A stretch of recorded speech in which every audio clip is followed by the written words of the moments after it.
Bharat operation Sindoor పేరుతోటి 9 ప్రాంతాల్లో దాడి చేసింది. ఈ 9 ప్రాంతాల్లో చేసినటువంటి దాడుల్ని ఒకసారి గమనించినట్లయితే అసలు ఈ 9 ఎందుకు అనేటువంటి విషయాల్లోకి గనక వెళ్ళినట్లయితే ఫస్ట్ థింగ్ ఏంటంటే మనం టార్గెట్ చేసుకున్నటువంటి ఉగ్రవాద సంస్థలను ఒకసారి గమనించినట్లయితే లష్కరే ఈ తాయిబా. సో వీళ్ళే మెయిన్గా పహల్గాం ఉగ్రదాడికి కారణం.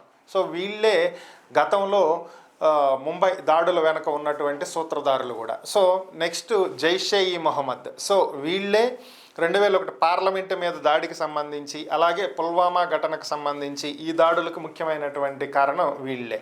అలాగే హిజ్బుల్ ముజాహిద్దీన్. సో వీళ్ళు కూడా. సో ఈ ఉగ్రవాద సంస్థలు ఏవైతే ఉన్నాయో సో ఇవి కాకుండా ఇంకొక మసీదుని కూల్చివేయటం జరిగింది. ఇదేంటి అంటే ఈ మసీదు ఇది కూడా జైషే ఈ మొహమ్మద్కి సంబంధించినటువంటి మసీదు. ఇక్కడే మసూద్ అజర్ తనకు కావలసినటువంటి రిక్రూట్మెంట్స్ అన్నీ నడుపుతుంటాడు. ఇక్కడి నుంచే చిన్నపిల్లల దగ్గర నుంచి టీనేజర్స్ వరకు అందరికీ బ్రెయిన్ వాష్ చేసి ఉగ్రవాదులుగా మారుస్తూ ఉంటారు. సో ఇది అతిపెద్ద ఉగ్రవాదుల తయారీ కేంద్రంగా చెప్పుకోవచ్చు. ఇట్స్ ఎ మ్యానుఫ్యాక్చరింగ్ యూనిట్ అని చెప్పడంలో ఎటువంటి అతిశయోక్తి లేదు.